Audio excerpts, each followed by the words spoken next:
Welcome to part 3 of the Ayala Deathlacy. Since our last episode, beds have been added for the children, but Fiona's crying has been proving disruptive. To prevent any more mishap, Fiona is put into the isolation room. In between waiting for his weekly gig, Akoni tries his hand at tips at the alchemy store. Rather than trying to gain an education, it is seemed more prudent that they make friends at school. Akoni's efforts are not in vain, for he reaches rank 6 of the magician profession. All of Lashawn's painting has encouraged her to try and decorate the home with some of her artwork. While Akoni's out doing his Tuesday gig, Fiona finally evolves from a toddler into a child and gains the personality trait of not liking art. Lashawn's dream of decorating the home with her artwork becomes reality, with 2 of the same painting on the same wall. Akoni gets a work opportunity in the shape of teaching criminals how to pickpocket. Akoni purchases the opportunistic lifetime reward to get double points on all opportunities. Akoni gets 2,000 simoleons for helping out the criminals. The dirty money given by the criminals goes into expanding the home, as the addition of a second floor as well as a third are now added. Akoni's performance outside of the criminal's super secret hideout results in him getting to rank 7 of the magician profession. But Akoni doesn't have a long time left. It's a Thursday, and the kids have the day off. In preparation for the next generation, Alexandra calls a boy that she gets on well with at school. His name is Elton, and he agrees to come over. But then some random teenager arrives at the door and is greeted by Fiona. Bizarrely, this is Elton Husu. It turns out, Elton has a good sense of humor. During the later hours of the day, Elton is still at the home. Akoni comes in to find him still hanging around, and Akoni tells him where he can shove it. The next day, while Akoni is practicing for tips, Lashawn finally gets to rank 7 of the artist skill. And once Akoni gets home, Lashawn begins her work. An additional Edsel is added for Catherine.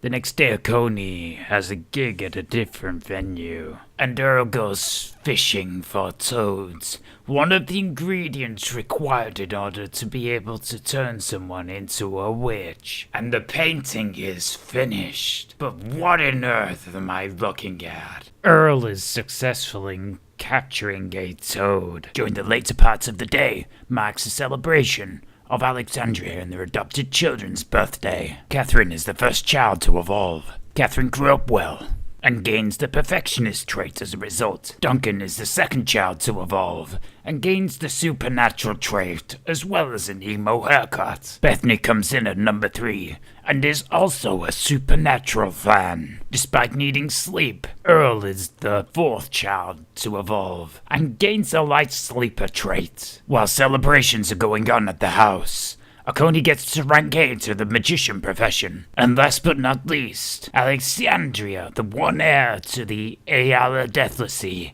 evolves into a teenager and gains the vegetarian trait. Despite contributing little to nothing in his efforts, Akoni gets his lifetime wish. With the lifetime reward points Akoni has collected, he purchases the collection helper. With the money earned by Akoni's promotion, they redecorate the house to be made of wood. But Akoni isn't long for the grave. On his last day, Akoni achieves the impossible and gains rank 9 of the magician career. Akoni gets quickly to work on trying to achieve his predicted death. 2 hours and 30 minutes later, the deed is done.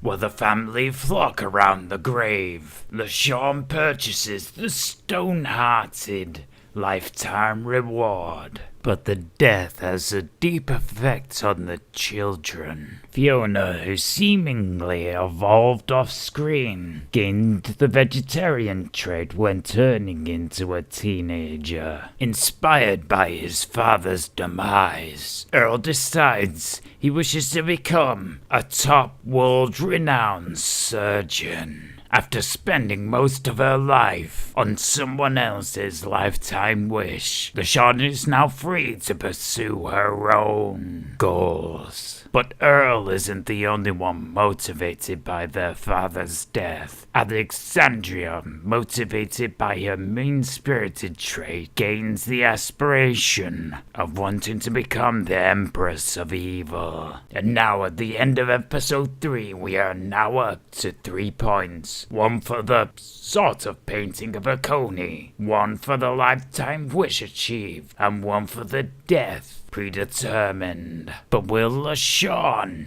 get a lifetime wish in time?